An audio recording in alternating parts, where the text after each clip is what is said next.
Hello, hello. Thanks for joining us on the Nikki Maduro Show. I'm Nikki Maduro. She is Kim McAllister. We are here. Sorry for the delay, but we are here on a Thursday.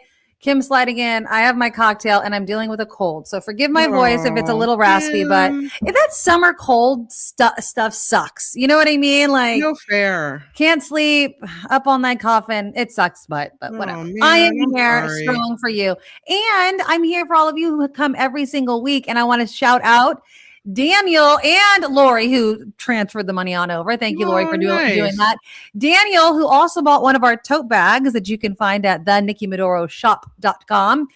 Thank you, Daniel, so much for supporting the show with the $40 donation and the tote bag as well, the purchase. Thank you, thank you, thank you. We cannot do this without our supporters. So once again, if you feel that you can support our show, please do so. PayPal, Patreon, Super Chat, Super Stickers. We are 100% crowdfunded here on the Nikki Maduro Show. So we appreciate the support and thank you for everybody that comes. Tote bag. You've seen the tote bag. Oh, I think I have one around here. Hold on. I want one. Look at this. I love this. Take Nikki home with you. How cute is that? Here's a tote bag. I have it right here. I had it hanging up and it fell when I was cleaning. So this is the tote bag. Yeah, it's cute. I like it. Yeah, it's black. It's big. It's perfect to take to the beach during the summer. It's awesome. So yeah, if you want to do that, the Nikki Maduro shop with the P at the end, right there. There you go. You know what I mean? Nikki home with you. I love we all kinds of merchandise, coffee cups and things like that. So yeah, if that's a way that you want to support the show. Also, I understand some people can't donate right away. Click that thumbs up button, people. Share the show with your friends. We always appreciate everybody, sharing the show and getting our numbers up on YouTube. So that's our holiday. That was our holiday that's cute. T-shirt as well. So yeah, it was just, yeah. Thank you, Daniel, so much for purchasing things. We really do appreciate it. Okay, we have a big show ahead of us. We'll be talking about all kinds of stuff. Specifically, I kind of have it in. It's kind of like an AI waterfall full of stuff that I want to talk about today. The headline that came out yesterday that I was seeing everywhere, and somebody mentioned something earlier in the comments before the show started, like Facebook has all your information. It doesn't matter. But a lot of outcry as Meta, which by the way, Meta is Facebook and Instagram, people. Okay, both. Lets users make AI images from public Instagram profile pictures. So, whatever, like my Instagram picture is actually a cartoon. It's not my face, but my Facebook page is me and my husband. Just think about like the profile picture on your social media feed. Somebody can take, because some of the times it's just a simple, really great shot of you, right? It's the best picture. And most of the time it's alone. So it'd be so easy for people to just snatch that photo and do whatever the hell they want with it. Well, there's already trouble with people pretending to be you. Like you're friends with, I'm already friends with Nikki Maduro, and then I get another request. Exactly. Friend a new Nikki Maduro with the same picture. So you would think if they already had this problem that they would be like, maybe this is not a good idea that we would allow AI cloning of the same photo. No. Exactly. Yeah. And so apparently, and there is, I went in there yesterday and I did it to my own account. If you have a public account, there's a simple way that Meta says, if you don't want to opt in, which you of course automatically are, it's not that you have to opt into it. If you want to opt out, you just go into and you can Google this or whatever. You can go into your Instagram settings menu and it says sharing and reuse.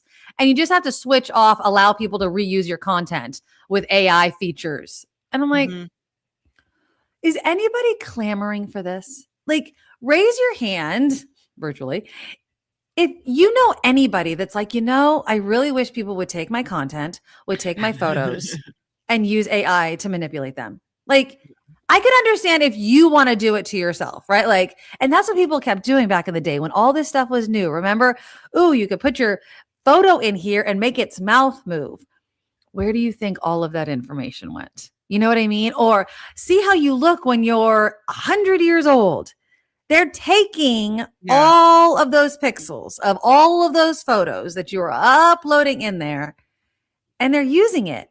And it is definitely more ask for forgiveness before permission type of situation for Meta and for all of these social media companies, because the cat's already out of the bag.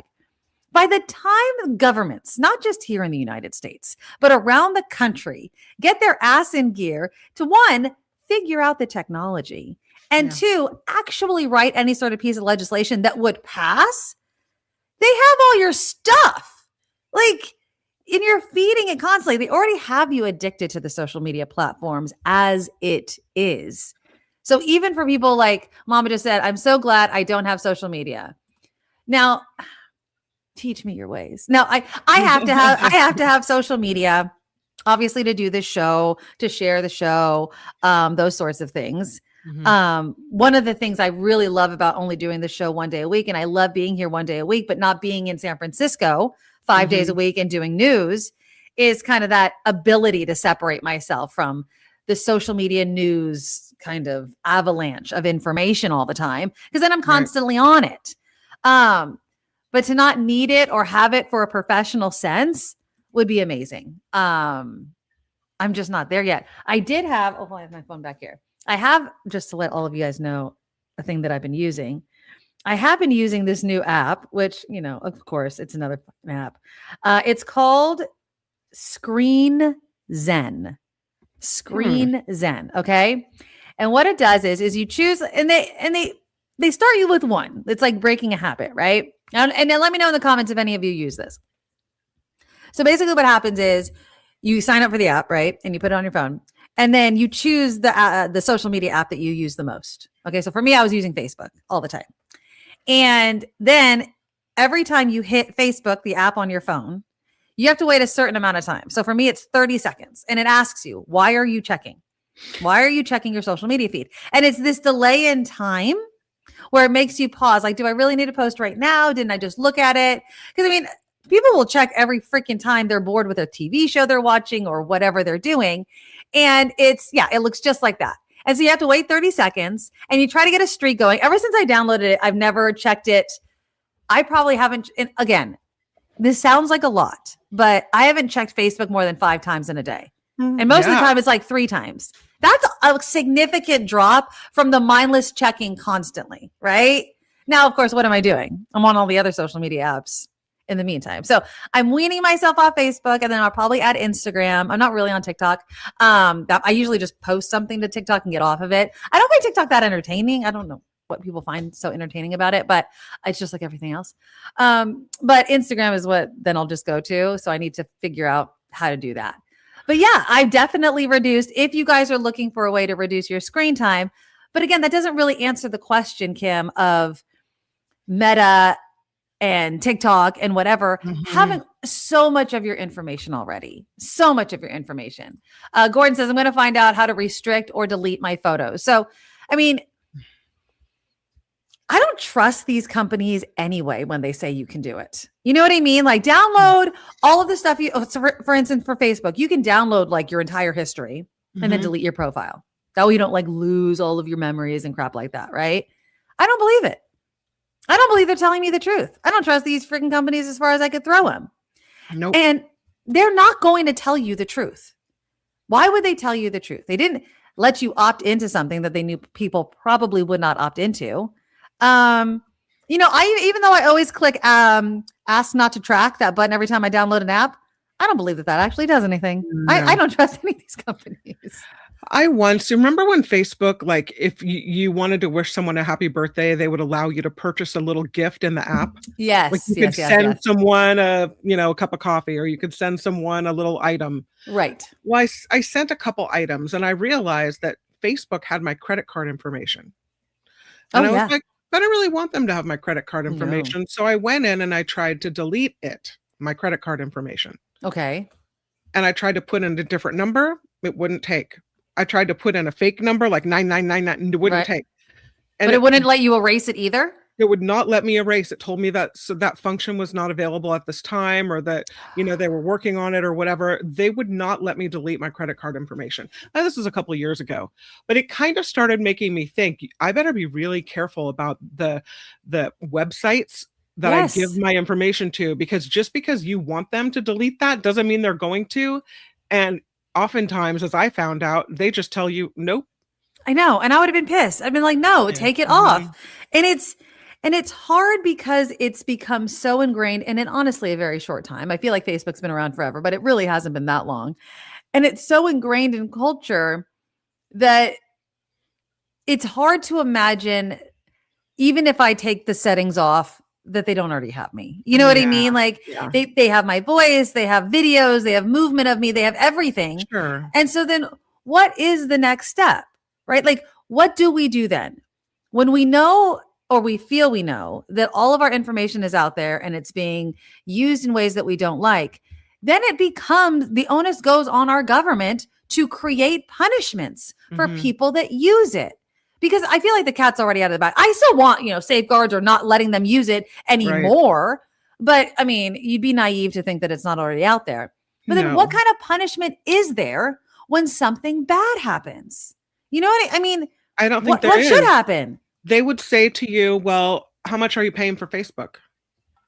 0. I would rather pay for it and have none of my information go to them. I would too. But that's the question is, would you rather have a paid platform or would you rather be the thing that is sold? Your likeness, your information, your everything, because right now that's how you're paying them. Yep, exactly.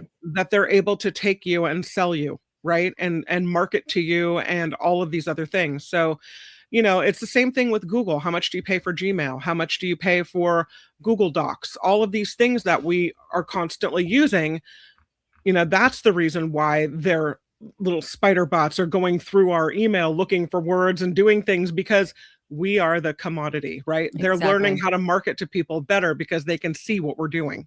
Mm-hmm. Yeah. And it's not just, our pictures. It's actually people's livelihoods. The Mercury News, the New York Daily News, the New York Times, and other media outlets are asked a federal judge today to impose serious sanctions against OpenAI.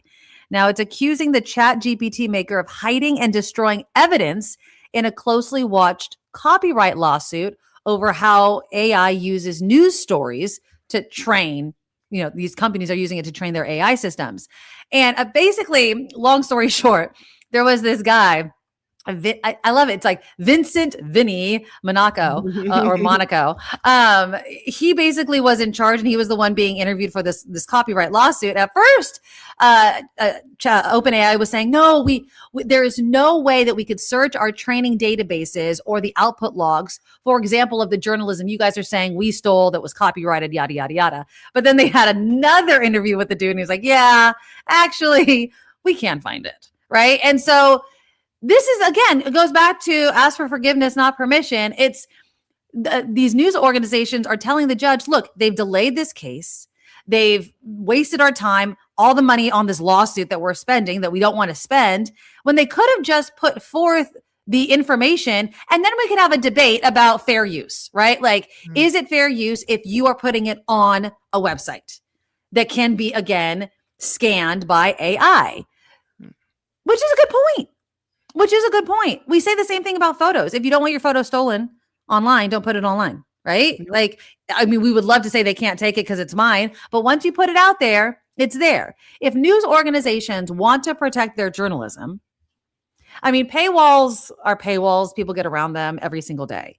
But there should be a way of getting compensated for that. If you're going to use our reporting, our resources in a dwindling field like media, then they should be compensated for that. And I don't know what that would look like or what that would be, but I feel like these media organizations have a very good case. But again, how long is it going to take? So would you then say, all right, if you're Facebook, we allowed you to put your content on our service, right? And we allowed you to get X number of more readers and then more subscribers to your service. And we didn't charge you for doing that. So in turn, your content is our content because you willingly put it on our website. Exactly. And that's an excellent point, right? You want to use social media to reach new readers or viewers or what have you, which is what we do, right? But at the same time, what ChatGPT and OpenAI are doing is they're not even linking you to the New York Times or the Mercury News, right? They're just taking that information, putting it in, like I was talking about the other show, right? Putting it in that AI overview as if it's their information. Well, Mm-mm. where did you get that information? You got it from human beings that went out and did the interviews and did the research and the investigation. That's where you got it. So I understand the rub that we're talking about here. Mhm.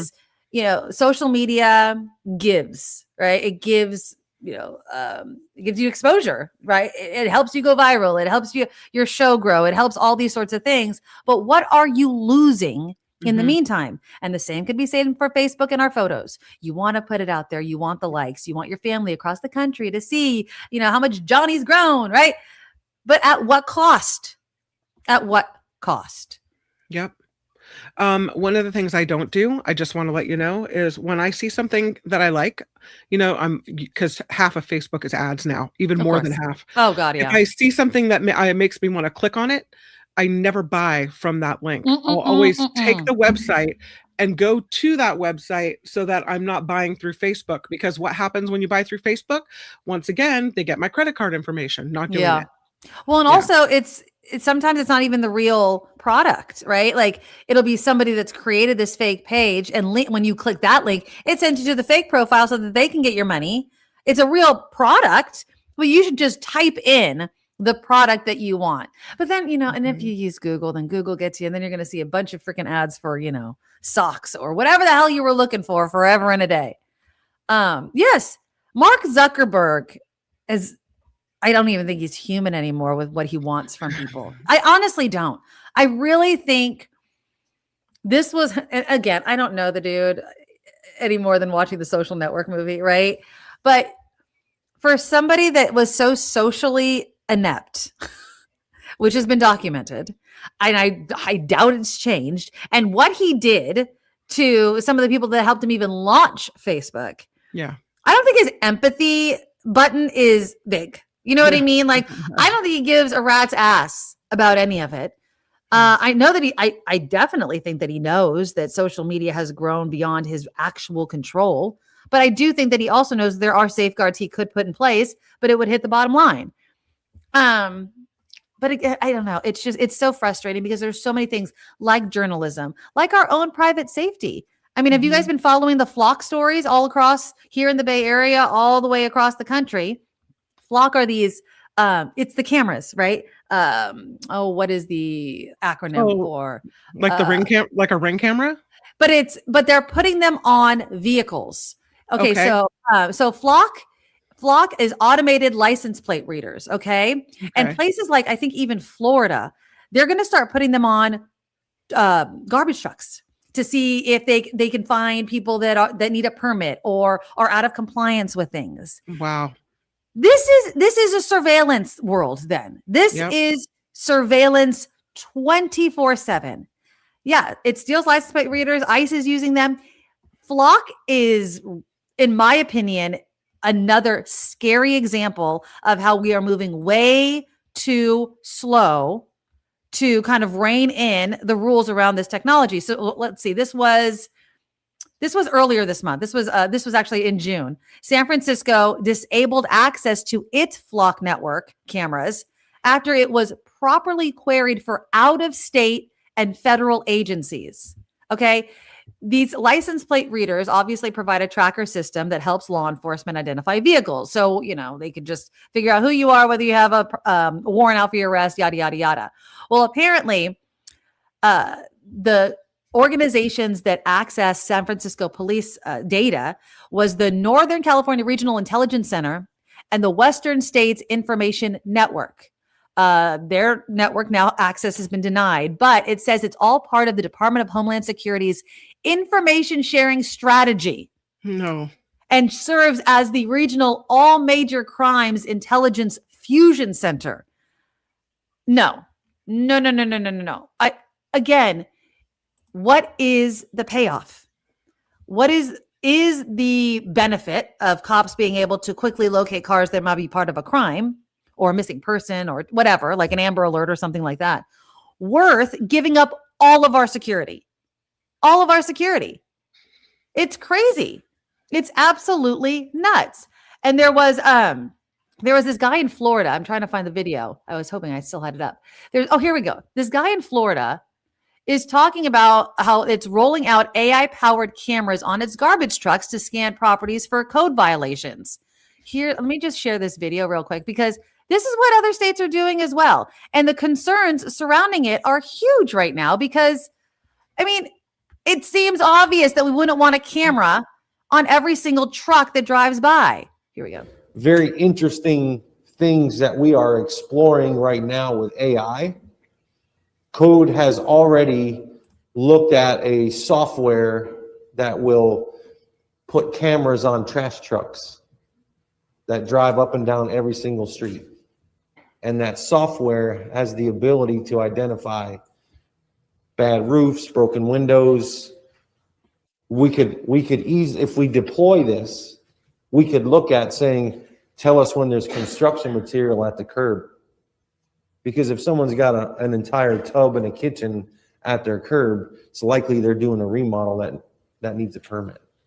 So we're not there yet. We've demoed it and we've looked at it. The issue then becomes, well, what if we get 3,000 of them a week? Then we don't even have a manpower issue to resolve. So we're exploring how and to best deploy it, figuring out what the costs are. But there are some very unique and innovative AI software tools that are coming out to help code with some of these issues. What about like heftier fines on the people that are cut? So they cut off the question. But again, think about what he's saying right there. And he doesn't seem to have any sort of issue. I would have loved to have heard the question after that. But think about that. Every whatever day your trash is picked up, you're just being surveilled. Remember when people were pissed about the Google Maps guy driving down your block? Remember? Yeah. Like, and this is where we are, where if you have too much raw, can you imagine it going like, what's going to stop HOAs from doing it then? You know what I mean? Having AI everywhere. It's not stopping. It's absolutely not stopping. And I get Ring cameras, but I mean, you have to put it on. You're putting it on your home. You know what I mean? Choice, yeah. Exactly. And I'm sure there would be some people who will say, "Oh, I don't have anything illegal going on at my residence, so I don't care. I would rather be protected by the local security company or the HOA or somebody seeing if there's anybody lurking about using these AI cameras or whatever." But I don't know. It's, there's a lot not to want about that. Exactly. And a lot of cities are pulling out from working with Flock and things like that because of more of these stories showing up. But am I going to put my money on the fact that Flock's going to go under? No. I think it would be more likely that it's just going to expand. And AI it's fallible. It's obviously wasteful. We've talked about the environmental impact. And again, it's one of these things where unless you opt out, you're opt in. This is from Suan. Out-of-state police were using them, using info from local police without knowing. Departments needed to opt out of access. From what I heard, access was the default. And that's just how you started the show. Yeah. Why is it that the default is that we're going to allow AI to copy our pictures? Why is the default that federal agencies get to dip into local police departments and look at their information? Exactly. Yeah. And again, and I go back to who is wanting this, because you could say one thing like, well, we're meeting the market need, right? Like customers want it, but who actually wants it? The government wants it, right? Police want it. And I'm not saying distrust all government officials or all police. I'm not saying that, but when it's not us, the ones being surveilled that are asking for this, you have to ask yourself, well, then why do they want it? Why do they want it? And don't give me this line of BS that it's to make their jobs more efficient, because it's bullshit. I'll say it out loud. It is bullshit. You know what I mean? And then problems happen. Now, they're saying this was not AI. I'm going to bring this story up, and they're saying it's not AI. Okay. But did you hear about the California DMV and all these issues with these people that need to retake their licenses? Oh yeah, I did. Okay. So the California DMV is canceling 11,000 driver's licenses. And this is from back in June of 2025. And they won't say why. And that's what clues me in that I'm suspecting AI, but they're not saying it because California led the way with Gavin Newsom saying, we're going to use AI in the DMV, but it's not going to be taking people's jobs and it's not going to be stealing your information. It's going to make us more efficient. It's always that line, right? We're just being efficient. Well, this is what happens. And I'm not, again, they're saying it's not AI, but you have these 11,000 licensed drivers have to retake the written test within 30 days or they will lose their license. They say that they identified anomalies in certain knowledge test results and is requiring affected drivers to return to the DMV for a new exam. And those who do not retest will have their driver's license canceled. And they found this during regular internal monitoring. And the DMV says it was not related to AI or internal technical problems. My ass. I mean, I call BS. They're going to deny it and deny and deny it. Have you ever heard of this before? I mean, maybe it's happened and maybe not at this scale, but I don't understand, one, how something like this happens, especially in the AI day and age. But then this also raises another question. Why should I, who you didn't prove did anything wrong, you're just saying that, you're not giving me a clear reason why, you're not presenting any evidence. Why should the onus be on me to figure it out, get to the DMV? You have to make an appointment, by the way. You can't just walk in. You have to make an appointment, retake a written test, study for that test. I'm hoping there's no cost for it. They don't mention it, but whatever. Why is it on me? You prove that my test was wrong. You prove that I did something wrong. Because, go ahead. It makes no sense because I know when my daughter took the written test, she recently got her license, there was a person that graded it immediately, right? They didn't put it into a computer. It wasn't like a Scantron. Right. It was, you would check the box remember. and then there's a human being that goes through and sees how many you got right and how many you got wrong. Yeah. And again, where's my due process? This article I'm reading, it's this Duke law professor by the name of Brandon Garrett says, anytime the state takes action that affects people's rights without explaining the reason why raises due process questions. Apart from the fairness concerns, it's just good government to tell people what the basis is of a decision so that people can respond and correct an error if there is one. And he says the stakes may depend on whether the affected people were still applicants or had already received licenses. DMV says those who do not retest again will have them canceled. But other people that have gotten these letters are saying, you're telling me I cheated. That's how it feels. Like I did something wrong. And if you're not saying that, then I shouldn't have to retake the test. What I would do instead is I would tell people when your whatever comes up for renewal. Like if you already had to do something and come into the DMV, perhaps, but I still would want a reason. And the fact, again, that they're not giving one really makes me feel like it's their fault and they're just trying to blame other people. In 2020, the 2023, the DMV said eligible customers could take the knowledge test at home or on a computer. So maybe I just want to throw that in. Maybe that's why they're finding these anomalies. Oh, thank you, Cindy, for the $10 donation. Cameras in commercial vehicles, trucks, taxis, useful for to see who's responsible for accidents. Also useful on traffic lights as they may catch dangerous red light runners. Thank you for the great show. Thank you for the donation and the support, Cindy. Good point. I think we're used to the red light cameras. I also think dash cam cameras, again, it's me putting it on. It's me buying the camera. That's the difference. It's not the government. Does that make sense? I mean, there's that line for me. It's customer choice versus government surveillance. And it's the government surveillance that I really have a problem with. But yeah, Cindy makes a great point. I mean, there are cameras all over the place. It's the expansion, the protection of the information. I mean, like I was mentioning before about outside agencies being able to access that information. I'm so glad. I'm so glad they're keeping it under lock and key. It's ridiculous.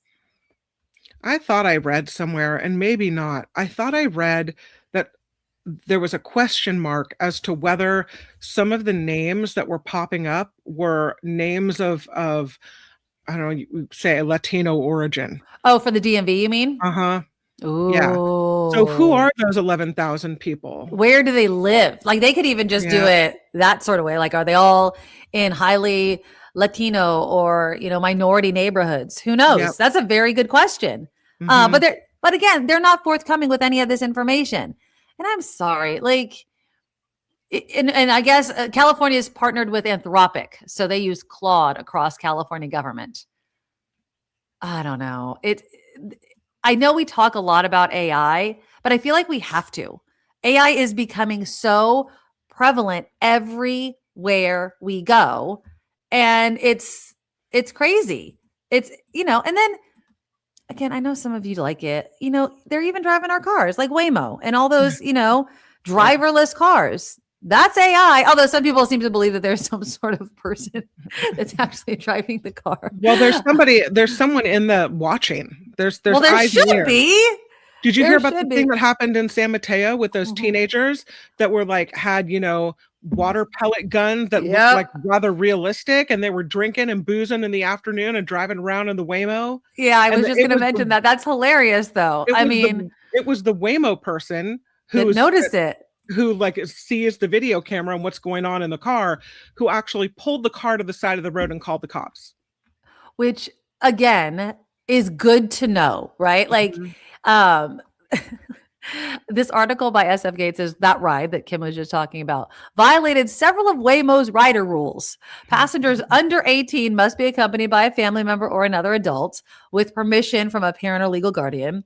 And though police did not detail what the teens were drinking, Waymo, because they said that they were also drinking alcohol in the article, Waymo prohibits the use of drugs, alcohol, smoking, or vaping inside the vehicle. And apparently they were also shooting. The thing that was so concerning, of course, that the Waymo person likely saw was they had realistic looking guns that they were shooting Orbeez, or if you don't know what an Orby is, it's like a Yeah. jelly bowl.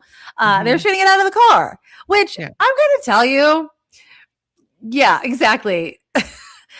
These 15-year-olds had some balls, but can you imagine what that conversation sounded like before they went in that Waymo? They're like, you know what we should do? And probably were shocked as shit that somebody actually found them out. Because I'm sure they thought nobody's watching us, Right. but somebody is, which is good. No hanky panky in the Waymo. I bet there is hanky panky in the Waymo, and the Waymo guy does not talk about it. There's a rule that there's not supposed to be. Yeah, but do you think that the dude or whoever is watching in there is going to stop it? I'm sure that someone has gotten it on in the back of a Waymo. Absolutely. Sure. I mean, you don't have a driver. Yeah, I'm pretty sure that happens. But again, Waymos are easily disabled in traffic. I think I've mentioned this before to you guys.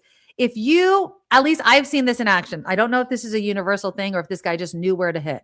But when I was driving in San Francisco, I was behind a Waymo car, and I could just tell this guy was so pissed off about the Waymo. Like he was just eyeballing it on the side of the road. I was stuck in traffic, right by the Marconi Center. Mm-hmm. And I'm sitting there and I'm just sitting in traffic, and I was so pissed because the guy looks at me because I'm right behind the Waymo, and he looks at the Waymo and he just steps out in front of it because again, we're in traffic at a light, and he hits the hood of the Waymo. What? And so then the Waymo is disabled. It puts on its flashers, and it feels like it's hit something. Yeah. It feels like it's hit something. And I'm like, why would you do that? Because then you're behind it. Now I'm stuck until the car behind me moves out and I could back up a bit, right?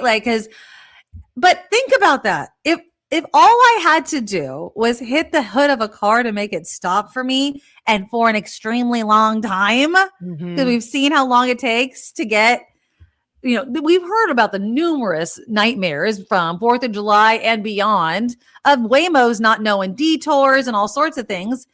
If that's the easiest way of dismantling cars that people really don't like, I mean, think about how it's chaos. It's absolute chaos.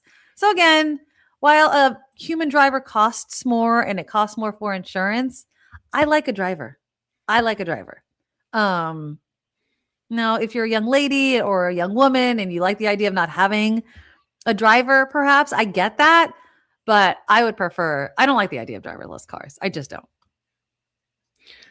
I think it's an interesting idea.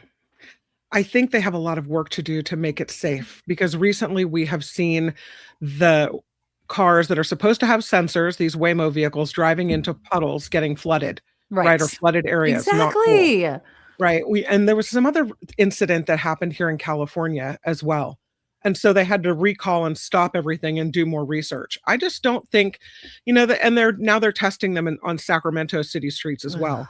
Yeah, it's everywhere. I don't think that they're ready for prime time. I think they tried to roll them out too soon. And we've seen a bunch of problems with them. And maybe they should have kept it in test mode in just one city before they started putting it everywhere and charging for it. Exactly. I mean, but once you start, then it becomes this, who's going to, win the battle to own the streets with your autonomous cars, blah, blah, blah. And I do, while everyone was saying the same thing when Uber and Lyft, remember there's so much traffic in San Francisco because of the Uber and Lyft drivers that would come into the city, and every new kind of technology has growing pains. With no human behind the wheel, I feel like it just amps it up to an unknown at the very least. Like, who knows if they're going to drive into a pond or lead me to a dead end and drop me off? Like, what the hell am I supposed to do right now? There's so many issues with it. But I also understand the other caveat. Obviously, Uber and Lyft, I haven't seen any statistics. I don't have them in front of me. But I would hope that has helped in some way, shape, or form reduced the number of people driving impaired on the road, right? Like, whether it's tired or under the influence. Things like that I understand the benefit for. But again, the technology, it's not perfect, and it should be. Jem says Waymo doesn't know what to do in the situation that is not coded for, like the one that drove into the police situations. Yeah. Exactly. They're not ready. And here's my question. Like, if there's somebody watching, like, shouldn't there be like a button? Like, you have in the elevator where something happened and you hit the button and it connects to like the front desk and you're like, hey, something's happening. Like, or the fire department, right? Like the 911 button. Yeah. And again, I've never taken a Waymo, so you guys can tell me if they do have that. But it seems to me where, like, look what's happening. Somebody look through the front and tell me, where are we going, type of thing. Well, supposedly there's supposed to be one person that is assigned to, I don't know how many Waymos that are operating, that, is the eyes and ears, that there's a real person looking in the car to make sure everything's going okay. Yeah. Well, I hope so. Now, Louise makes a great point. Like I was just saying, we've got them all over SoCal. I trust them more than the high drivers, sleepy drivers, drunk drivers, texting drivers, and that lady I hit another car because she was too busy with makeup. Yeah. And I agree. I absolutely agree. I think, especially with impaired, drunk, high driving, having the ability to get a ride at any time by somebody that you would hope would be sober is great. I don't know if I've ever told this story. I remember one time we went to a party and it was a New Year's Eve party and the kids had come with us. This was when we were young, not little, but younger. And we left. We actually spent the night at our friend's house and we left in the morning. I don't think that my Lyft driver was high, but I think she was exhausted. I think she'd been driving all night long. I was scared. Like, wow. I was like, and it wasn't until we were like on the freeway that I kind of noticed it. And I was like, and we weren't very far. We were about a couple exits away. But I was like, that is a selling point for something like Waymo, let's say, right? Like you don't have to deal with people at all. And again, I don't think that my driver was drinking or high or anything. I think she was really, really tired. And that's something you have to keep in mind. Still not selling me on no driver though. I'm telling you that. But just speaking real quickly, just because you mentioned, we've been talking about drunk driving and things like that. There's this, I don't know if you guys saw this. This came out in June, the beginning of June. I don't know if this story ever guys crossed yours. It's obviously not here in California. This is in Missouri. And I want to know what you think about this as we're talking about impaired driving and the consequences of it and the tragedies that can be involved. So a car crash in Jefferson County that ended in tragedy has inspired a new law. Okay. It's called Bentley and Mason's Law. Okay. This is what it would do. And I don't know how I feel about it, but it would require drunk drivers convicted of killing a parent to pay child support to the surviving children. Oh, I like it. So it was spearheaded by this woman, 56-year-old woman, Cecilia. I'm like, how do I pronounce that name? Cecilia Williams, who lives in Missouri with her husband and her two grandsons, Bentley and Mason, and their parents and 4-month-old brother were killed in 2021 by a drunk driver. So sad. Now, obviously, Cecilia was able to take the children, but she's like, I'm older. She's like, I don't have the money or anything else to raise these children that I now have to. And so it's going to affect in August. There was no emergency clause enacted to it. And I guess Missouri is within the top 10 states in the US with drunk driving incidents and fatalities. So that's another reason. But yeah, Cecilia's like, we suffer so much because we lost the family. And then we have to figure out how we're going to raise children again. Because think about that. You got young kids. It looks like, I mean, I would think that someone who, in a completely preventable situation, took someone's parents away, therefore affecting their whole childhood. A whole life. Their whole life. Yeah. And whether or not they're supported in their childhood. They could go from, having a nice, upbringing where they get to do after school activities. Exactly. And not to mention the fact that they lost parents, but just let's say they live in a neighborhood, they get to go to a certain school, they get to do certain things, they get to go on vacation with their family every year. Now they have none of that. And so then what do they go into a foster care system, or they have to go live with their grandma or whatever else? And they're not going to have access to the same type of style of living. So absolutely. This is a completely preventable.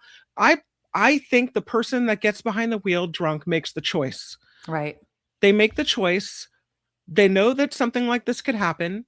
And they're responsible. They're responsible for their own behavior. And now they're responsible for these children whose parents they took away. Absolutely. That's a great law. I love it. And apparently, I'm reading at the bottom of this article, it's been already passed in multiple states and territories. Tennessee, Kentucky, Maine, Utah, Montana, Guam, the Cayman Islands, and the U.S. Virgin Islands have Bentley and Mason's law. And it's being considered in several countries such as Canada, Australia, and the UK. Now, here's another question, and they don't answer it in this. What if the drunk driver is a child? Then would the parents be responsible for paying for that? Yeah, I guess so. Yeah. Oh, can you imagine? Can you imagine? That's why you got to teach your kids. Exactly. And again, then going back to the technology, is like, why? There's so many ways for you to get a ride home. You know what I mean? Like that's, I guess, also more my point is like, there's so much technology. And I know we've been anti-technology at the beginning of the show, but there is technology out there. There are options, more options than we had when we were young. Younger. But like, but yeah, it just seems to me that you should. Gordon makes a good point. Seniors are much more likely to have an accident and hit somebody.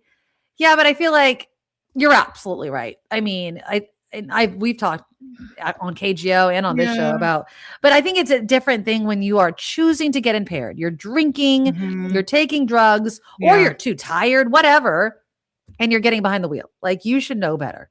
You should absolutely know better. Somebody else was saying, Phineas was bringing up Utah. How about the Utah firing squad for a rapist? Oh, yeah. Trumpy first. Yeah. It does seem like some of our punishments are getting, I don't know. A firing squad is I think, we talked about that last time, right? They're the state that's instituting that. I don't think we talked about it. Did we talk about it? I think we did. Yeah. Okay. Utah firing squad. So yeah, if we did, it's not the only one though, right? It's not the only state that's thinking about it. Is it the only state? It is. Oh, so they're going to do the first execution. That's what it is. It's going to be the first execution of a man by firing squad.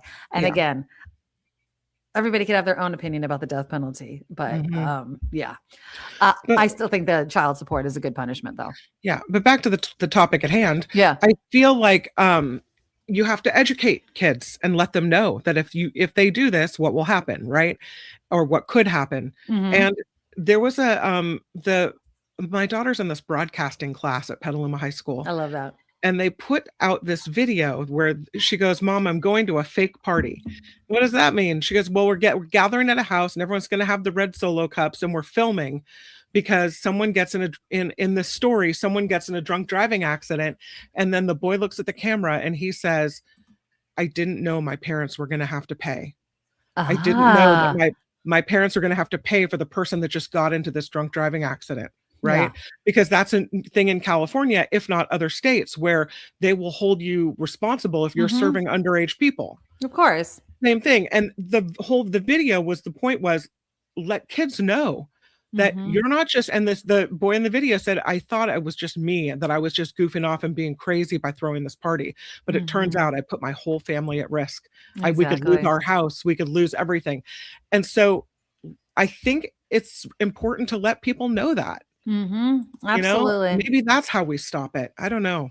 I mean, I don't mean to be, pour cold water on the whole thing. Kids are going to mess up, right? Yep. Kids are just, they just are. That's why they're Mhm. kids. And that is why I love, putting ride sharing apps on teens' phones, having it Yep. there, no question. I mean, I'm one to pick up my kid, and my daughter knows it. Like, I don't care, even if she hasn't been drinking, if she's just with friends and wants to go home, you know what I mean? Yep. Like, I just want to go home. I go get my kid. Yep. But not a lot of people have that option. Not a lot of people can, some people find themselves, my parents are at work and whatever. So I do feel like technology does serve a good role there. But just to kind of cap this off, it needs better safeguards. It needs better consequences, and it needs better legislation. And we just don't have that right now at all. Yeah, We just I don't. agree. Did you have something you wanted to add? No. Okay. I wanted to switch gears though, because California just hit a milestone. And I'm not quite sure if it's one we like. So let's decide, shall we? Let's Okay. decide. Have you seen, is it this one? Hold on, it's up here. Have you seen this? Do you know what that is? Is that a tiny house? It is a tiny house. It's an ADU. It is actually, Kim McAllister, the very first ADU condo that has been sold in San Jose. Is it a condo if it's not connected to another property? They're calling it a condo for some reason. Yes, they are calling it a condo. It does have it. You're very right. It has its own. It's a detached. Okay, I'm going to give you the description. You tell me how much. Don't Google it, people. Okay. It looks like a cottage. I would call it a cottage. 749 square feet, because we just couldn't get that other foot. Okay. It's a detached 750 square foot ADU, 2-bed, 2-bath, private parking, private entrance, separately metered utilities, no HOA, which is awesome, and no shared building, which is unlike a typical condo or townhouse. But this is what they're calling it. They're calling it a condo. How much do you think it sold for? Where is it? San Jose. And how many bedrooms? 2-1. It's a 2-1. Ooh, that's a 1.3. Nope. Are you saying it's more? No. It's less. Oh, less? You're a little under. You're a little under, mister. Any other guesses? Any other guesses about how much this $749,000 a square foot? No, it's less than that. It's less than that. Really? Less than 900. Now, For a I love the detached excitement in your home? voice, as if I'm going to give you a good number. It's above $500,000. It is actually $530,000, and it just closed last month. For a 2-bedroom detached home. 749 square feet. Yeah, but still. I It's mean, like okay, that's a lot, right? But thank you. I was like, are you really? I'm going to defend it, and here's why. We are so jaded here with home prices here in the Bay Area that she's like, that is a damn good price. Okay, go ahead. You don't have to share walls with anybody else. No, you do not. Right? It's not a condo, which, by the way, a condo that of a similar size that you would buy in like a high rise or something, you got to hope that somebody next door to you doesn't leave the stove on. You've got noise, people, you've got, you're right next to neighbors. There's a lack of privacy, perhaps. And this is like a nice neighborhood. Look at that neighborhood. Nice neighborhood, detached. It's more like just a tiny little house. So you have the space is a problem, but the where it is and the what it is, I think that's worth it. If you have to live in San Jose. Okay, and I love my hometown. I'm not knocking it, but just because it's in San Jose doesn't mean it's the best neighborhood. It's a few blocks from downtown. So let me just say that. So I'm just looking at the map real quick of the street. Cute. Look at the house next door. There's a cute neighborhood. Well, yeah, I mean, but that's because they made it look cute. You don't think that they're really going to Oh, not make it look cute, right? what? Like, There's usually trash on the sidewalk and like, well, car parts in the driveway. there could be just Yeah. Google, go. And that's what I'm trying to do. Mhm. Go on Google Maps and see what does the rest of this neighborhood. Oh, what is it? It's Josephina. It's all Josefina Street. I don't know why it's not popping up on Google Maps. But here's my question. Is this an answer? Do we want to see more of these? You know what I mean? Like, is this the answer to our housing problems? Is building more of these ADU type condo homes? And is the fact that it's detached the selling point? Because it seems to be the selling point for Kim. I think I would rather live in a detached home than slammed up against somebody else. Claude says it's a good deal. Stop using AI for that. Yeah, I mean, SJ you Lola know, saying not a great area. Yeah.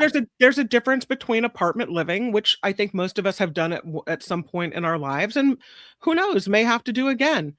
But if you could afford to not live in an apartment and to live, to have your all four walls not attached to somebody else, I would go for that option. Do you think that people that are against building apartment units would rather see this? Yeah, I do.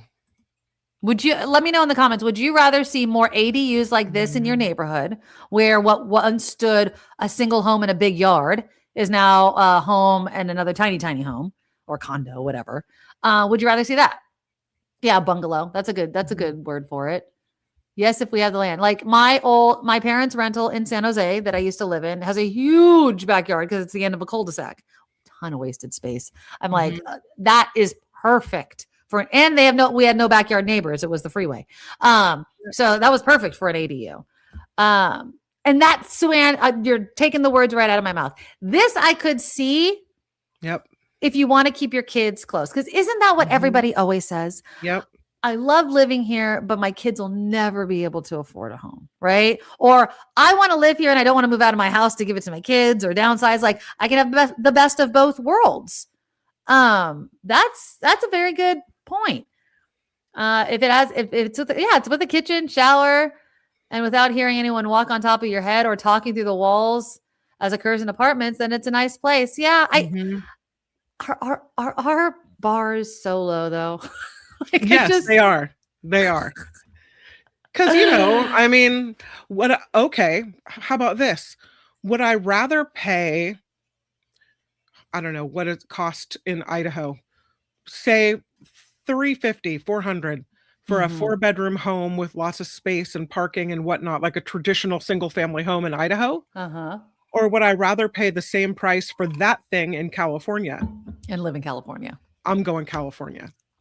Everybody pack in. Somebody's sleeping on the fold-out couch in the living room. Somebody's got a bedroom. Yeah.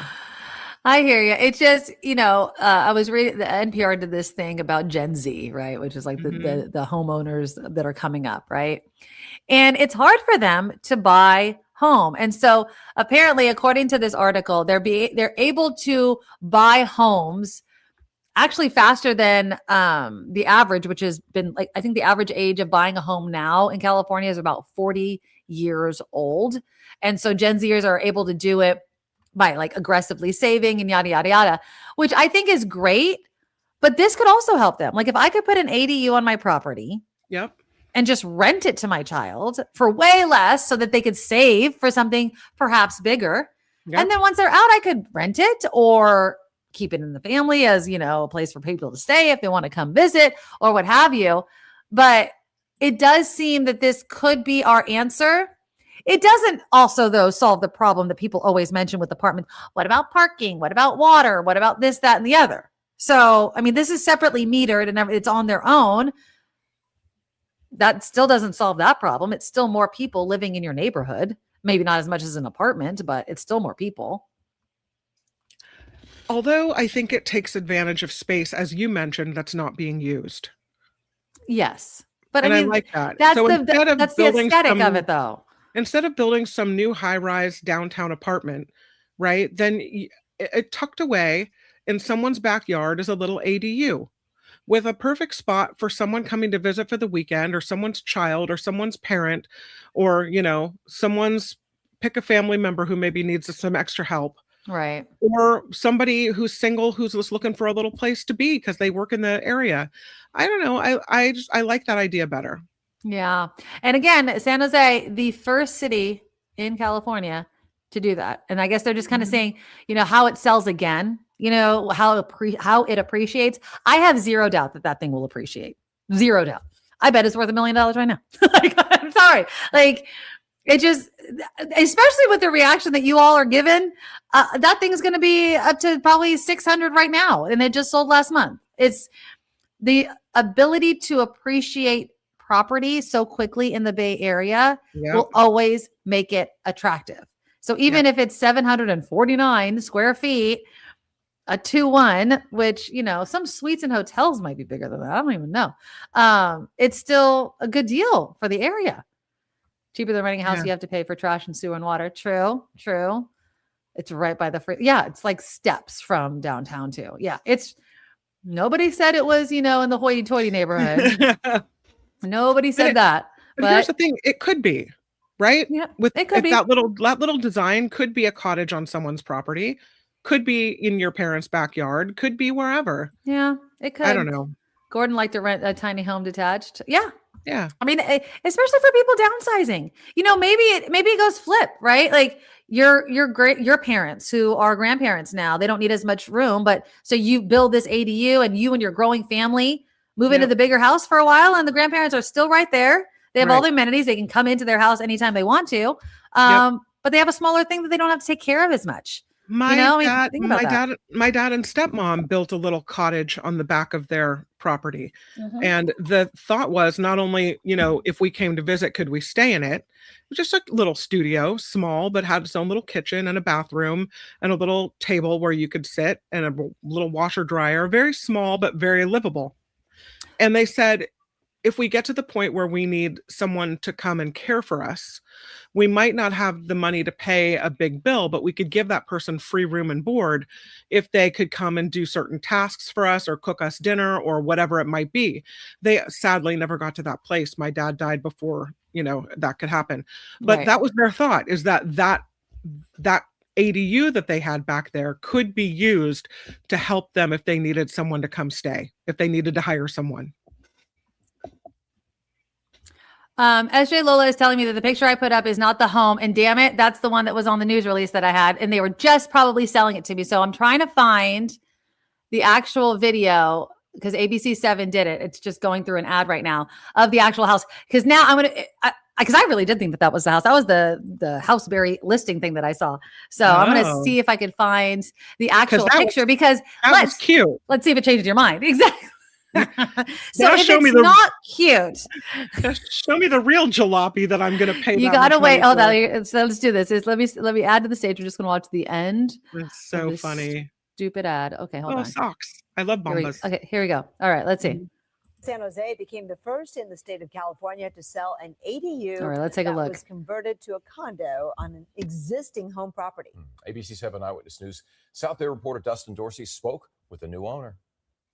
San Jose is an incredible place to live, but that also makes it expensive. As a matter of fact, Redfin recently found 66% of someone's income is needed to afford a home at the median sales price, the fourth highest rate in the nation. But Daniel Aflakin was able to find a place with here's the inside. He needed for a fraction of the price. I knew there are some rules is changing to be able to make some affordable housing around, and I found the first one. Okay, it's not ugly. It's just not the only cute. ADU in the state of California to be sold as a separately owned condo right in the heart of San Jose. The owner of the main home on the property sold this 749 square foot 2-bedroom unit to Aflakin for $530,000.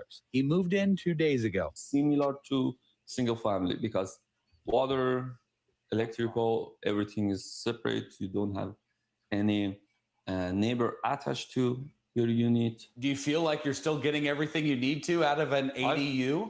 I believe so. Last year, we were here when this became the first ADU condominium conversion in the state of California under Assembly Bill 1033. San Jose Mayor Matt Mahan is pleased to see a new homeowner in the unit. In a statement, Mahan said, "We're unlocking homeownership opportunities at lower price points, one ADU at a time. And it's We're not waiting for the $530, cost to come down. We're using $530,000. innovative policies to create affordability wherever we can." One other ADU has been approved as a condo, and 2 more are currently under review by the city. Thanks to this innovative process, Aflakin was able to buy his first home in San Jose, and he hopes others can find similar luck in their search. It will be helping people who they want to own a place more affordable and more easy to get a home. I agree. I mean, Yeah. and it is cute. Again, it's not in the best neighborhood, but yeah, exactly. It looks like a normal size house. It's small. Obviously, 749 square feet is not big. I bet if you went down that little hallway right there, it was just bedroom, bathroom. Like that's it. Yeah, but that's whatever. Yeah, I think it was cute. I think especially it's going to be a money grab. If this thing expands, you know what I mean? People are just going to be looking around where they could stick a house, which will help with our housing crisis, especially for starter homes. Like, yes, when our parents were young, a starter home was an actual big old house, right? Yeah. That are now worth $2 million. But this is what the new starter home may look like now. That just might be it. You know what you do with a giant 4-bedroom house, suburban house out in the areas like Petaluma? You fill it with crap that nobody needs. Stuff and more stuff and more stuff piles up in here. And I just feel like there's a new push toward minimalism. Yes. I'm trying to talk my husband into it. How much do you really need? Mm-hmm. How much furniture do you need? How many dishes do you need? I must have, with my grandmother's china, because I'm the person that never says no because I feel bad to throw away people. Right. So I have my grandma's china. I have my grandmother's best friend's china because she never had kids until she passed it down to my family, which I actually like her china. I have my own china because my best friend talked me into registering for china when I got married. Why? I've never hardly used it. So it's 3 sets of china. I have like 2 other sets of dishes. I feel like you need a yard sale, lady. I'm telling you what, there's too much stuff. They don't need a lot of stuff. So you get into a little place like that, you've got to pare it down. You just get what you need and you live simply. And I love that idea. Exactly. I keep trying to tell my husband that we're having a yard sale on Sunday, and at least we're planning on it.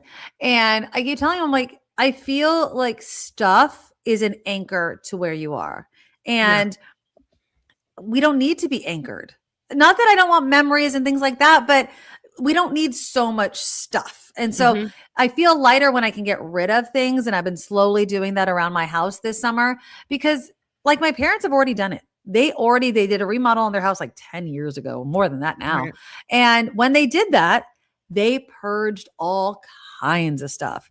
And I would be hard pressed to find clutter in my parents' house anymore. They got rid of, my mom got rid of so much stuff. She's like, shit, I think I threw away all of your Christmas ornaments from when you were a kid. Oh no. Yeah. I mean, she threw it, but again, it's, do I want that? No, I don't. It was cute when I was a kid and I understand nostalgia and all that kind of stuff, but it does just become crap. It just, it becomes something that you could have looked at a picture from when you were a kid with the tree behind. Oh, remember when the tree looked like that? And that can be enough. We don't actually have to have the tangible things anymore, clogging up our entire rooms and everything like that. So, that when you live in a little place like that, it kind of forces you to pare it down, you know, keep it clean, keep it simple, pare it down. And it's this less consumerism type of thing. Absolutely. And it helps you, when you're older and retired, if you want to pick up, downside, or move, it doesn't become such a big hustle. You know what I mean? So, and that's the thing. Okay. We have a little bit of time left. What should we talk about? Do we want to talk about vacations or do we want to talk about health? You tell me, choose a topic. What kind of health? Well, is Mitch McConnell alive was the question I was going to ask. What about vacations? Well, you're going on a vacation. I'm going on a vacation soon. Now, first off, you're going to Hawaii. I have a story to tell you.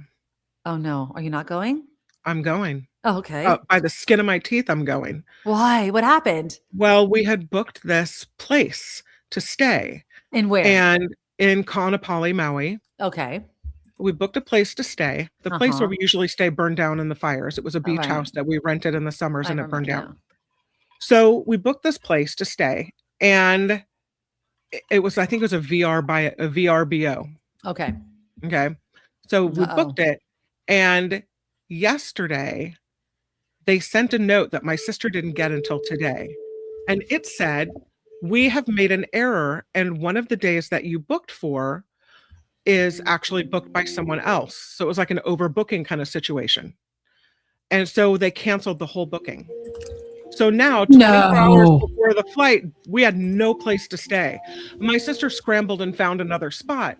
But I feel like it's kind of, I'm hearing noise. I'm hearing music too. Is it me or you? I think it might be you. Okay, I'm just it gonna you? close. I don't feel like I opened anything new, but something start. Oh, I bet it's ABC7. They always screw you. Oh. Hold on. Let me shut. I'm gonna shut everything down. It was a so nice little twinkly music. I was though. like, "Are you playing music?" I was hoping that only I could hear it, but no, it's not me because I've shut down everything.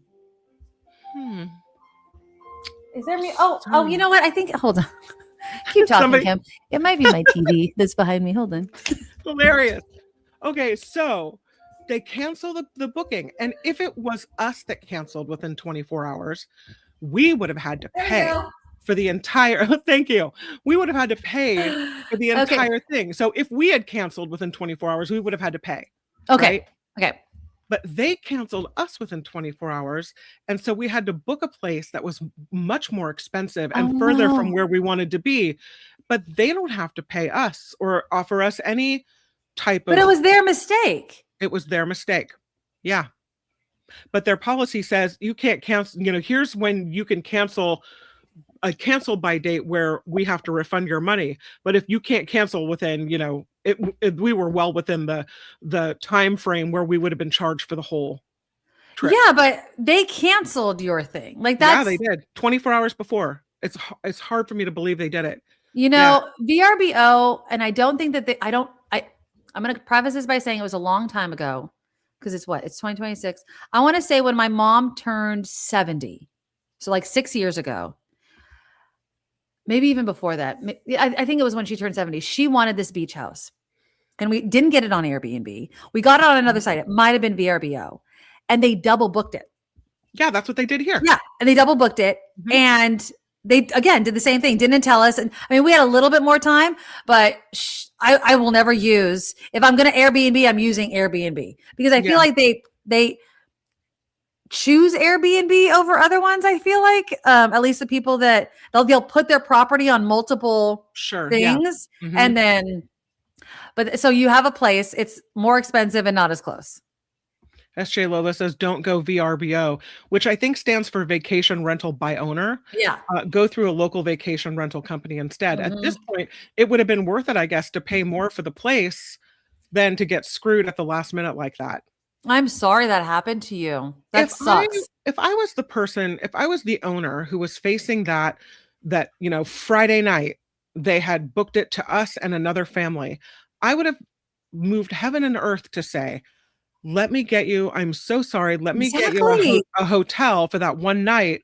And then, we'll get a quick clean on this place and you guys can come in the next night on Saturday night. You can still have it or whatever. Right. I would have tried to make it work and tried to at least be, as accommodating as possible because it was my error, right? But where's the hospitality? Yeah. It was just a cancellation and you're out. Sorry, that's that. And I'm sorry if I missed it. Were you able to book it from the Saturday on, or you couldn't even book it after that? No, they canceled the whole thing. And you couldn't rebook it? I mean, maybe, but do you want to stay there after that? We just looked for somewhere else and found it. But it was definitely a bummer. Well, yeah. I will tell you this, and I'm sorry that happened, but at least you're in Hawaii. And now, when do you come back? I come back on the 17th. Oh, bummer. Yeah. Because, there's that Hawaiian phenomenon that's happening, and it's going to be in Maui on July 18th. Is it the 18th? Oh man, that's when you don't see your shadow, right? Yes. It's this like rare phenomenon where the sun is directly above. And so all of a sudden you have a shadow and then all of a sudden you don't. So it's going to be in Hawaii for a while. I mean, I don't know if you're traveling around to any of the other islands or whatever. It's going to be in Molokai on the 17th, which is the day you leave. But yeah, it's going to be in Maui on the 18th. I'll be on the Molokai side of Maui. I'll be able to see Okay. Molokai with my, I could see Russia from my house. I'll be able to see Exactly. Molokai I don't know. I from think you my might still beach. be able to see your shadow, though. I don't think you'll get the effect. You know what I mean? Lahaina noon. That's exactly right. So Lahaina noon, yeah. I wanted to mention that because I knew you were going to be going to paradise. Bummer that you won't be there, but maybe, who knows? I don't know. That's just I'll try it. article that I'm going seeing. to try it. That'd Yeah. be really, really Mhm. cool. You know what I mean? Like to just experience something like that. And then, of course, you have to take pictures and let us know how everything looks out there. Are you going to be doing any sort of snorkeling or doing any tours, or do you guys just relax? And because I remember the videos you used to show of the place that you love to go to, with the Yeah. little private little island area and stuff like that. Yeah. So I'll just relax, but I am taking my kids. My kids want to take a surfing lesson, so they'll do that. Oh, cool. And I think I'm going to try to have Julia's senior pictures taken on the beach and in Maui with a family picture as well. So with at least one of the days we'll have a photo shoot and one of the days will be surfing day. Yeah. That'll be fun. Yeah. Now let me ask you, when you're planning this trip, does your husband help you with all the details and everything like that? No, and he's not going. Oh, well, I wouldn't help either then. No, because my mom, I have to tell you, I think it's my mom's last trip. And my mom goes to Hawaii every year. I think it's because she's getting nervous about it. And she's like, I don't know if I can walk a lot. Yeah. Which is why I had to take her to the doctor today, because we want to make sure it's safe for her to fly after the stroke and everything. And she's kind of getting more forgetful. But she wanted to take her daughters and her kids and grandkids on this trip, and she ditched the husbands. So all of them, no husbands invited. My sister's husband and my husband, no go. Well, I don't think that there's anything wrong with that. You know what I mean? Like the husbands aren't happy. I could see that, but nothing's stopping them from planning another vacation. It's true. But that is an interesting decision. She gets along with your husband, your sister's husband, right? Yeah. Yeah. Okay. Because I was like, is it just, she's like, I don't need to see them on my last time to Hawaii. She's like, I don't want to make those memories anymore. I don't need exactly. Like, I don't need to get along with them. Uh-uh. Well, because it's interesting that I was reading this other article and it was saying about like family memories. And the question is 17 years enough to build family memories? And obviously, like a lot of vacations are big memories. And they interviewed people with children ages 5 to 17 and found that most parents, 66%, say a single year with their child passes like it's at least 2. And the rate only accelerates with each passing day. Nearly all parents agree that time seems to move faster as their kids get older. Well, yeah, obviously. I mean, your kids are only kids for this amount of time of their life. They're an adult. Now, here's my question, though. Do you think you made as good of memories with your mom and your dad when he was alive when you were a kid or when you were an adult? Like, and I'm talking like vacation kind of memory, not like all memories, right? Like, but just like family memories, vacations, things like that. Because you go on a vacation as an adult with your parents too. We did a lot of camping when I was a kid. I mean, I would say both. With my mom, probably more vacations as an adult and trips to Hawaii. But with my dad, I remember camping trips and trips to like Disneyland and stuff. So yeah, both. I don't know if I can pick one. I feel the same way. I mean, I remember my vacations with my parents, especially like big vacations that we went on, of course. But since I've been a parent and gone on vacation with my kids and my parents, I feel like there's just so many intermingled memories. You know what I mean? Like not only just me with my kids, but then me with my parents and watching them with my kids. Right. So I don't necessarily, this whole idea of like, you only have 17 summers or, you know, all that crap that they try to feed moms to make you feel guilty that you don't have enough stuff to do with your kids this summer. You know, I don't buy that bullshit. I don't. I go, what? Are they dying when they're 18? Like, no, they're not. I'm going to continue to make memories with them. Although I do vividly remember my parents sitting my brother and I down and they sat us down and they're like, we're just letting you know that we're no longer taking you on vacation with us. And we were adults already, like we were over 18, but it was kind of like, no. and the only reason they were saying is that they were going to go on awesome ass vacations and we were not invited. It was like, okay, I guess we shouldn't assume that we're going anymore. So that's it. I can remember being on a vacation, and I don't even remember what the vacation was, but I remember we were in a hotel room, and it was my dad and stepmom in one bed and me and my sister in another bed, and or maybe it was just me in the other bed. I don't know, but we were laughing and like couldn't get to sleep because it was almost like a family slumber party. Right. And those are the things as a kid that, now you don't sleep in the same room as your parents anymore, whatever. But but you miss those moments of where everyone has to be, slammed into the same room. So those are some of the memories that I miss. Listen to this. Sue-Ann says, my dad kept secret diaries for 30 years of us growing up, taking trips, getting married, surprised mom with them one Christmas, and it were priceless memories. Did you talk about this last summer? Or was it somebody else?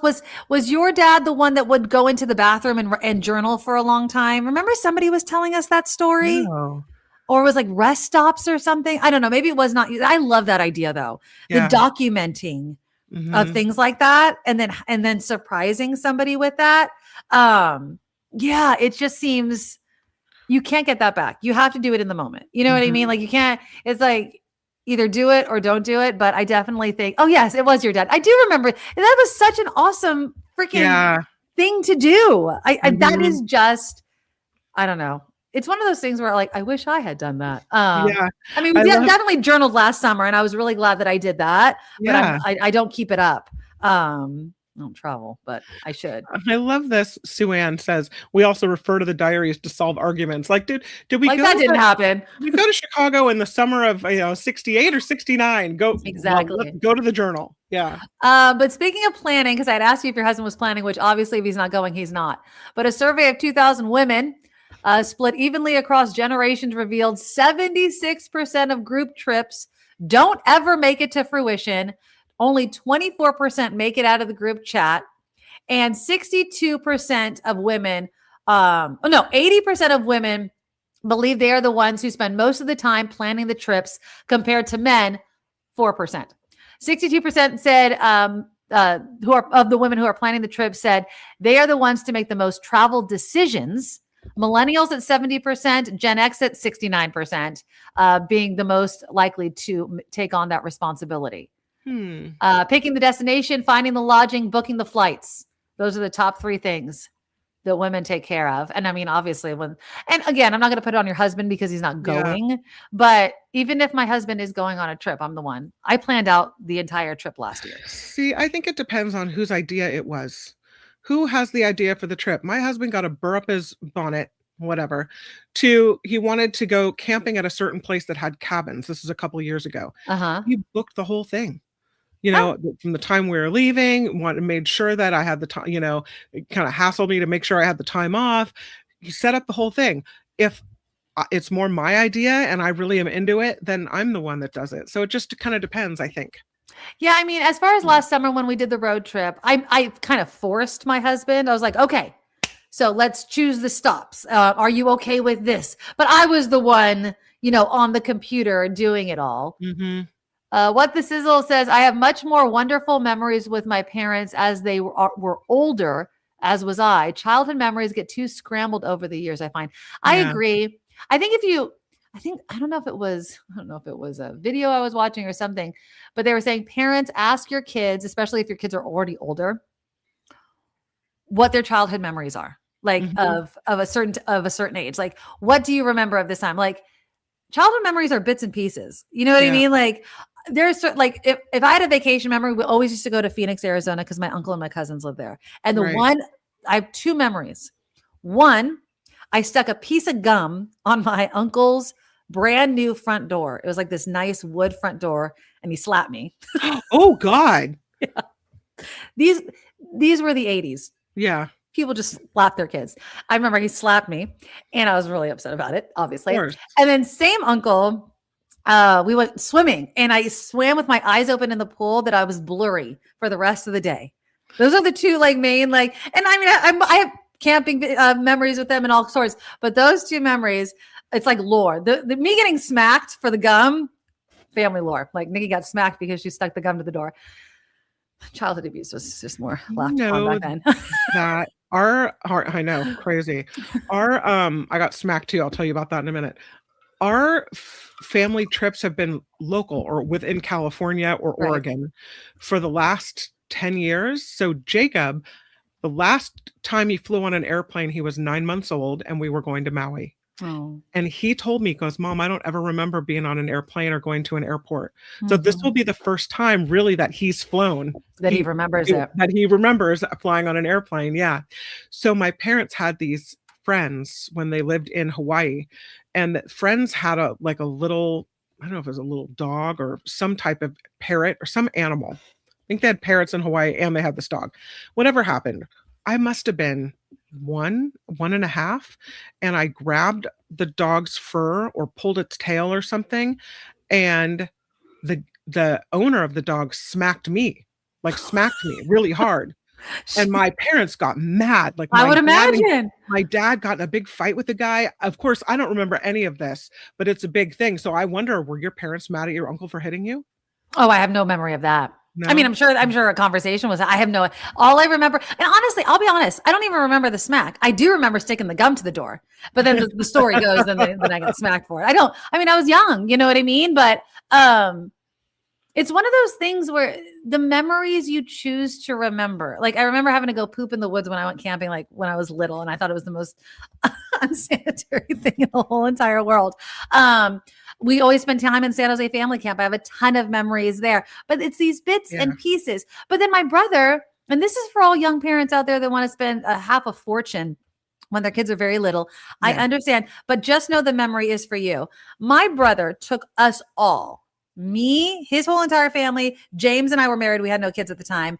And my parents to Disneyland for my niece's, his first child's 3rd birthday. Mm-hmm. She has zero memory of this. And it was the most amazing Disneyland trip ever. I remember it. I have pictures of it. It was awesome. But these kids are never going to remember that. So yesterday, Julia was at Tokyo Disney.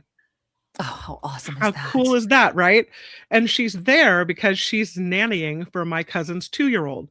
A 2-year-old who will never remember it. That the first time they went to Disneyland, it was in Tokyo. Do it for the pics. Yeah. Do it for the Insta, because that's the only person that's going to remember it. I mean, and that's childhood. Childhood is made up of the memories you have and you can keep, the pictures, the stories, like I got slapped, right? All sorts of things. And you combine it. But when you're an adult and you go on vacation with your parents, and especially if you're also a parent, because then it's like this kind of, it rolls it down. Yeah. I just feel like one, you have more of your life to make memories with your parents as an adult. Mm-hmm. And 2, you remember it more. I mean, there was one time we were in Mexico, I believe. And so anybody that knows my mom, and none of you really know my mom, but if you know me, just like it, when she hits a point where she's fed up and hangry, done. Like there is no appeasing the woman. You get her food or whatever she wants. Yep. And the table's not happy until it happens. And I think we were in Senor Frogs, and these poor waiters tried their damnedest. And we still tell the story. Like every time my mom starts getting aggravated, we're like, uh-oh, like it's happening again. But it's a joke now. It's one of these like stories that you can carry with us. But I would have never remembered that as even a 10-year-old, right? But as an adult sitting at a table, having cocktails, watching your mom get pissed off is a hilarious story to remember, you know? And so I just feel it's summertime. Parents can feel a lot of guilt about, oh, my children aren't making any memories. They're making memories. They'll remember what they remember, and you have a long life to make more memories with them. I guess that's my point. I would agree with that. Yeah. Yeah. And the memories that I made as an adult are just as precious as the ones I remember as a kid. Exactly. Exactly. And you're going to be making more. And I can't wait to hear what Jacob thinks about his first plane ride. Is he excited about it? I think he is excited about it. Yeah. Yeah. That's going to be awesome for him. Right next door to me right now, packing his suitcase. Don't forget the bathing suits. And do they bring their ukuleles now with them, or do they just get it out there? He's bringing his ukulele. Yeah, he's going to bring it. Oh, I'm so jealous. We're going to go to the river, and then we're going to go, I'm hoping, fingers crossed, going to Idaho. But other than that, that's vacation, people. You know, we're keeping it as local as possible. We went big last time. So, Yeah. oh, my marriage in a Berkeley Park was a great memory. I love that. Yeah, Oh, you know what I nice. mean? And write them down. Be like Sue Ann's dad. Write all of them down. Okay, well, that's our show. I will be back next week. Kim is going to be on vacation in paradise. I will be in and out. I'm hoping to go to the lake and then maybe Idaho the next week. But we will be here. I will be here definitely next week. Oh, Is that was the cute? vacation. That's where she is right now. Yeah. Oh, that's in Tokyo with. Oh Yep. my goodness. Yeah. Mm-hmm. Dude, your Yeah, daughter that's lives cute. the life. I want I'm to come telling back you. as her. You know She's what I been more mean? places than I've been. It's crazy. Stop, Tony. Don't use AI to tell me I had a great show. We already know this. We already know this. Love you. Love you, Tony. Love. All right. I do want to say thank you again to Lori and Daniel. Lori, Daniel for the we $40 love donation. you. And for Mhm. buying the tote bag on the NikkiMadoroShop.com. Thank Right you, on. thank you, thank you. Also, Cindy coming in for a $10 donation as well. You guys rock. And please, if you can support the show because we are 100% crowdfunded, we would really appreciate it. We love PayPal because PayPal doesn't take a cut. But if Patreon is more your jam, please do that. Or if you want to do a super chat or super sticker like Lori did for Daniel or Cindy, you could do that even if the show is being recorded. So we really appreciate all of you for being here each and every week. We can't do it without you. All right. You have a blast Thank in you. Hawaii. Aloha. I want to see pictures either to my phone or Facebook. They're going to steal them though. So just let you know. Okay. And yeah, have a great time. And I'll see you guys all next week. Bye. Bye-bye. Nikki, you're all so awesome. You're proud, like a beautiful blossom. You're also the best. I really can't rest. You're all so awesome. Wow. Okay.